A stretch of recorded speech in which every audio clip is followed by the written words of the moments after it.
बेईमानों से घिरे हुए एक ईमानदार इंसान है।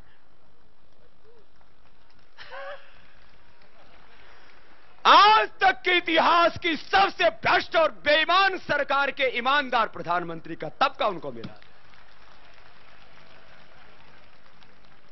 मैं एक बात ही कहना चाहता हूं, बहुत हमने विचार किया और पूरे देश में देशभक्ति का ज्वार उठ रहा है। 23 मार्च को यहां पूरी दिल्ली जाम हो सकती है, लेकिन हमने सोचा अभी थोड़ा सा 23 मार्च वाले कार्यक्रम को हम डिसेंट्रलाइज कर रहे हैं, क्योंकि हम विकेंद्रीकरण के पोषक हैं। हम पूंजीवाद और साम्राज्यवाद के समर्थक नहीं। हम तो चाहते हैं कि इस देश के अंतिम व्यक्ति के चेहरे पर खुशियां आए। विकास इसको नहीं कहते कि एक समृद्ध व्यक्ति ने और कितनी संपत्ति अर्जित कर ली है। सच्चा विकास इसको कहते हैं कि देश के अंतिम व्यक्ति की जिंदगी में कितनी खुशियां आई है और कितने सम्मान और स्वाभिमान के साथ जी रहा है।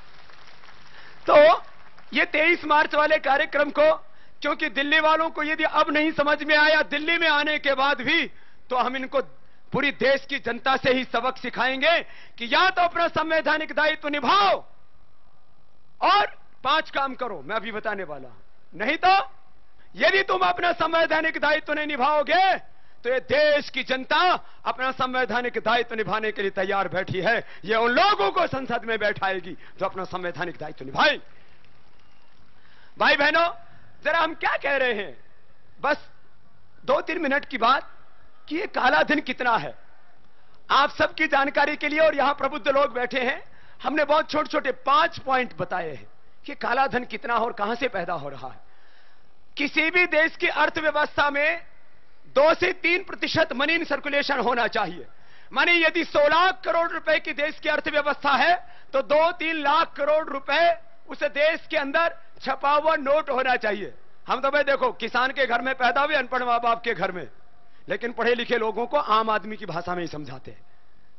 सीधा सीधा बता रहा हूं, किसी भी देश की अर्थव्यवस्था यदि 100 लाख करोड़ है तो उस देश की अर्थव्यवस्था में 2 से 3% मनी इन सर्कुलेशन होना चाहिए। हमारे सब पढ़े लिखे महानुभाव इस बात को जानते हैं। हिंदुस्तान की अर्थव्यवस्था में इन भ्रष्ट, बेईमान और चोर गद्दार लोगों ने रिजर्व बैंक को बार बार ऑर्डर करके, डंडा करके 10 लाख करोड़ रुपए भारत की अर्थव्यवस्था में डाले हुए हैं। जरा सोचना, ये बात मैंने आम आदमी की भाषा में कही है। यदि हिंदुस्तान की अर्थव्यवस्था 100 लाख करोड़ रुपए है, जिसको जीडीपी बोलते हैं, ग्रॉस डोमेस्टिक प्रोडक्ट बोलते हैं, सकल घरेलू उत्पाद बोलते हैं, तो कितना पैसा होना चाहिए हिंदुस्तान की अर्थव्यवस्था में? 2 से 3 लाख करोड़। और यहां अर्थव्यवस्था है करीब 60 लाख करोड़ की, तो कितना पैसा होना चाहिए यहां? मुश्किल से 1.5 से 2 लाख करोड़। फिर ये 10 लाख करोड़ रुपए के नोट क्यों छाप रखे? ये बेईमानी करने के लिए छाप रखे। और इसमें भी जो बड़े नोट हैं, उनकी जो केवल 500 और 1000 के, 100 की तो छोड़ो, यदि 100 को गिन दिया जाए, 90% से ज्यादा इसमें बड़े नोट हैं। बताओ। और इसमें 76.4, ये राम जेठमलानी साहब ने भी, जेठमलानी साहब आपसे भी मैंने मंगवाया था आरटीआई के तहत कितने नोट बड़े छापे, और फिर हमने भी मंगाया तो हम तो 2 साल से इसी काम पर लगे पड़े थे। अब आपको एक खास बात ही बताना चाहता हूं, राम जेठमलानी साहब को तो 2 दिन में सूचना दे दी, क्योंकि इनसे डर लगता। हमको सूचना देने में 2 महीने लगाते। तो हमने सोचा अब जो भी सूचनाएं मंगानी होंगी इन्हीं से मंगवाया करेंगे, क्योंकि सुप्रीम कोर्ट में अब इनको देखो, अब दिमाग है तो भाई ये कोई साधु संत महात्मा तो नहीं है। ये एक पेशी पर जाते हैं तो लोग इनको 5-5, 10-10 लाख रुपए देते हैं, या तो अपनी जिंदगी कुर्बान करने के लिए आए हैं। कितनी बड़ी बात है, जोरदार अभिनंदन है इनका। और बोले बाबा जहां जरूरत पड़ेगी वहां खड़े मिलेंगे। जरा सुनना, 10 लाख करोड़ रुपए भारत, ये सबके लिए बता रहा हूं मैं, कि जो लोग कहते नहीं 400 लाख करोड़ रुपए का आरोप लगा रहे बाबा, अरे आरोप नहीं, हकीकत बता रहे हैं। और पढ़े लिखे लोगों के अब दिमाग के कपाट खुल जाने चाहिए। 10 लाख करोड़ रुपए यदि मनी इन सर्कुलेशन है तो भारत की अर्थव्यवस्था कितनी होनी चाहिए? बोलो। करीब 400 से 500 लाख करोड़। इसका मतलब ये अर्थव्यवस्था तो खड़ी हुई, लेकिन पैसा जमा हो गया काले धन के रूप में देश के बाहर और भीतर। ये प्रमाण है, इससे बड़ा कोई प्रमाण नहीं हो सकता। मुझे कोई यहां पर ट्रांसपेरेंसी इंटरनेशनल हो या टैक्स जस्टिस नेटवर्क, जिस पूरी दुनिया के काले धन की अर्थव्यवस्था के ऊपर अध्ययन करने वाली सारी संस्थाएं हो, मैं उसका उदाहरण नहीं दे रहा हूं।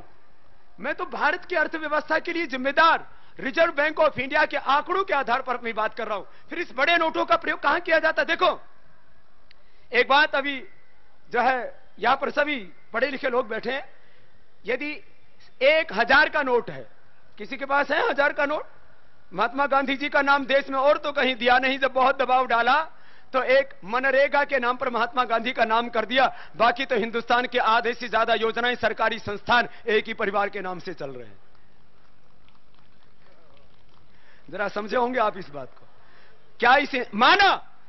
मैं तो देखो साधु संत फकीर व्यक्ति हूं, इसलिए बहुत निष्पक्ष भाव से एक बात कहता हूं। माना कि उसे एक परिवार ने भी कुछ बलिदान दिया होगा, कुछ काम किया होगा, हम उसकी इज्जत करते हैं। लेकिन क्या इस हिंदुस्तान में एक ही परिवार ने बलिदान शहादत दी है? इस देश में जितने भी सरकारी योजनाएं और संस्थान बने हुए हैं, आधे से ज्यादा हिंदुस्तान एक परिवार के नाम कैसे कर दिया गया? इस हिंदुस्तान में कुछ संस्थान, राष्ट्रीय संस्थान और कुछ योजनाएं भगवान राम के नाम से चलती, भगवान कृष्ण के नाम से चलती, भगवान बुद्ध और महावीर के नाम से चलती। इस देश में कुछ योजनाएं हमारे मुस्लिम फकीरों के नाम चलती। इस देश में कुछ योजनाएं प्रोफेट मोहम्मद साहब के नाम से चलती, शाह मसीह के नाम से चलती।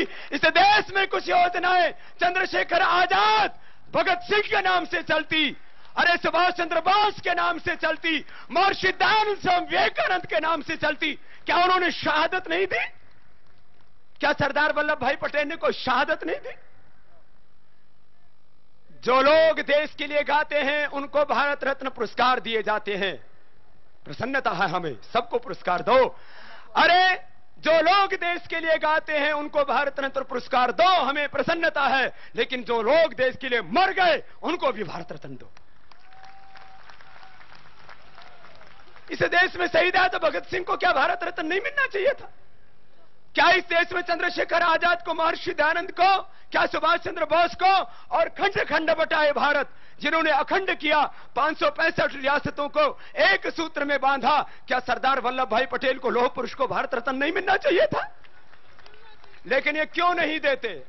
ये नई आइडियोलॉजी खड़ी नहीं करना चाहते। अरे उनको भारत रत्न देना तो बहुत दूर की बात। जो भारत की सेवा कर रहा है एक सन्यासी, उनको ये ब्लडी इंडियन और डॉग कहते हैं। मेरे से एक बोला, बाबा आपको ब्लडी इंडियन और डॉग कहा गया तो आपको कैसा लगा? मैंने कहा मुझे लगा मैं भारत माता का बेटा हूं और भगवान ने, उस खुदा ने, अल्लाह ईश्वर परमात्मा ने मुझे इंसान बना के भेजा है और मैं इंसान होता हुआ और भारत माता का बेटा होता हुआ जिन लोगों को ब्लड इंडियन और कुत्ता नजर आता हूं उनके दिमाग का इलाज कराना चाहिए। मुझे कोई तकलीफ नहीं है, लेकिन तकलीफ इस बात की है कि ऐसे ब्लड इंडिया और कुत्ता कहने वाले लोगों को हम संसद में क्यों बैठा देते हैं? और सरकार उस पाप के लिए, उस पाप को साफ करने के लिए क्षमा मांगे, या वो पार्टी वो अपने पाप के प्रायश्चित करने की बजाय कहते हैं बाबा हिसाब दो। अरे मैंने कहा हमारे हिसाब तो पाई पाई का हिसाब ऑडिट होता है, हर वर्ष जमा कराया जाता है। अब तो देश की जनता तुमसे हिसाब मांगेगी, तुमने कितना देश लूटा है। मैं एक व्यक्ति के खिलाफ आज भी नहीं बोलूंगा, लेकिन वर्तमान जो केंद्र सरकार है इसका करीब 55 वर्षों तक राज रहा है और इसके राज में करीब 400 लाख करोड़ रुपए लुटे हैं हिंदुस्तान के। माना कि दूसरी पार्टियों को हम किसी को क्लीन चिट नहीं दे रहे हैं, लेकिन यदि दूसरे दोषी हैं 1-2%, तो 99% दोषी ये हैं जो अब सरकार में बैठे। सरकारों के ऊपर बैठना ही जिम्मेदारी नहीं है। सरकारों के रहते हुए जो पाप देश में हुआ उसकी जिम्मेदारी से भी केंद्र सरकार और खास करके उसके नेतृत्व कर रही कांग्रेस उससे बच नहीं सकती है। 5 उपाय मैं बता रहा था माध्यम। एक, ये बड़े नोट छाप करके करीब 400 से 500 लाख करोड़ रुपए की काले धन की अर्थव्यवस्था खड़ी की। 100,000 रुपए का नोट साल भर में यदि 100 हाथों में जाता है तो 1 लाख करोड़ रुपए बन जाता है। मनी इन सर्कुलेशन, जब बाजार में वो घूमता, लक्ष्मी चंचला है ना। दूसरा, अवैध खनन करके, इस बात के ऊपर मैं पूरे हिंदुस्तान का ध्यान आकर्षित करना चाहूंगा। यूं तो रोज कहता हूं, लेकिन आज इस लाल किले के मैदान में और इस रामलीला मैदान में जो दिल्ली का शासन कर रहे हैं, उनकी छाती के ऊपर खूंटा ठोक करके बोल रहा हूं। जरा सुनना इस बात को। इस देश में, अरे जो लूटा सो लूटा, अब आगे भी सुन लो और पीछे की भी सुन लो। आज हमारे देश में 89 प्रकार के मिनरल्स हैं जिनका आर्थिक मूल्यांकन किया जाए तो वह है करीब 10,000 लाख करोड़ रुपए के। कुछ समझ में आया? बोले बाबा इतना पैसा देखा ही नहीं कभी। जरा सुनना, लोहा है 15.15 बिलियन टन शुद्ध लोहा, नोट आयरन ओर। इसकी कीमत है 550 लाख करोड़। अरे अगला और सुन लो, कोयला 276.8 बिलियन टन, इतना तो ढूंढ लिया गया है, बाकी भी जो नहीं ढूंढा गया उसकी बात नहीं कर रहा हूं। इसको कहते हैं नॉन रिजर्व्स, ज्ञात जो भंडारण है। कितना बताया मैंने? कोयला कितना बताया? 276.81 बिलियन टन। बोले बाबा बिलियन ट्रिलियन अपने को समझ में नहीं आते, देसी भाषा में बता दे। तो देसी भाषा में समझ लो, ये इतना कोयला है, इसका आर्थिक मूल्यांकन किया जाए तो ये 950 लाख करोड़ रुपए का है। ये जो मैं बातें इसलिए बता रहा हूं, जाके गांव गांव में पगड़ी वाले बापू को बताना, गरीब मजदूर को बताना, किसान को बताना, और टोपी वाले और हमारी दाढ़ी में और उनकी में थोड़ा सा इतना अंतर है, वो ऊपर से थोड़ी सी काट लेते, हमने पूरी रखी हुई है। हमारे मुसलमान भाइयों को बताना, हमारे ईसाई भाइयों को बताना, और सबको बताना हम एक दूसरे के शत्रु नहीं, हमारे शत्रु तो ये दिल्ली पर बैठे गद्दार और चोर बेईमान लोग हैं। अब हिंदू और मुसलमानों को आपस में नहीं लड़ना है, हम सबको मिलकर के इन भ्रष्ट और बेईमान लोगों को बेनकाब करना है। उस दिन हिंदू भी बचेगा, मुसलमान भी बचेगा। मुसलमान का भी बच्चा गरीब नहीं रहेगा, हिंदू का भी बच्चा गरीब नहीं रहेगा। जरा सुनना गौर से बात, ये बात मैं इसलिए बता रहा हूं, सबको जाके बताना। क्या? अरे अपने देश में 1500 लाख करोड़ का तो लोहा और कोयला ही है, जो हीरा है, जो एल्युमिनियम है, जो चांदी है, जो सोना है, और तमाम धातुएं 89 प्रकार के, 89 प्रकार के भू संपदाएं हैं। कितने प्रकार की हैं? और उनकी कुल कीमत कितनी है? 10,000 करोड़। मत बोल देना। बोला बाबा ये समझ में नहीं आता राग अभी भी, इतना पैसे। और जरा सुनो अगली बात, 200 लोगों को लीगल माइनिंग करने के लाइसेंस दिए हुए। कितने लोगों को लगभग? और इलीगल माइनिंग कितने कर रहे हैं? ये तो पता है सबको। ये तो ट्रेनिंग पूरी हो गई है। इसलिए हमने कहा था हम योग एजुकेशन भी देंगे, हम स्पिरिचुअल एजुकेशन, सोशल एजुकेशन भी देंगे, फूड एंड न्यूट्रिशन एजुकेशन देंगे, लेकिन उसके साथ साथ एंटी करप्शन और पॉलिटिकल एजुकेशन भी देश के लोगों को देंगे। मैं यूके से कनाडा गया तो आप प्राइमरी स्कूल के बच्चे संसद में बैठे हुए, मैंने कहा इनको क्या सिखा रहे हो? बोले राजनीति सिखा रहे हैं। मैंने कहा मैं भी हिंदुस्तान में जाके सबको राजनीति सिखाऊंगा। मैं राजनीति नहीं करूंगा, लेकिन मेरे हिंदुस्तान के लोगों को पता लगे कि देश की ताकत क्या होती है, और इन राजनेताओं के हाथों में ही ये सारा देश है, सारा वतन है, हमारी सेनाएं, सारी भू संपदाएं, सारे देश की जवानी, सारे देश का जल इनके ही कर्मों पर निर्भर करता है, उनका भविष्य। भाई सुनो जरा, ये 10 लाख करोड़ रुपए की प्राकृतिक संपदाएं, 1 लाख से ज्यादा लुटेरे इनको लूट रहे इनकी शहर से, और उनमें खुद शामिल हैं। अरे एक मधु कोड़ा के ऊपर तो कोड़े डाल दिए, अभी तो 72 कोड़ाओं के ऊपर कोड़े पड़ने बाकी है।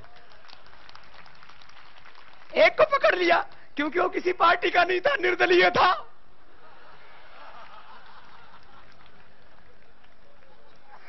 एक मधु कोड़ा को पकड़ के तो मारे कोड़े। बोले तू किसी पार्टी का नहीं है। अरे पार्टियों में बैठे हुए मधु खा रहे, तुम्हें भी कोड़े पड़ने बाकी है अभी।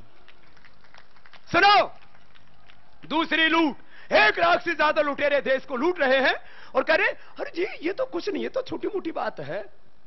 तीसरा, 200 लाख करोड़ रुपए के बजट बने, सारा झोला साथ में लेके चलता हूं। 200 लाख करोड़ रुपए कहीं हिंदुस्तान में लगे दिखते हैं क्या? 200 लाख करोड़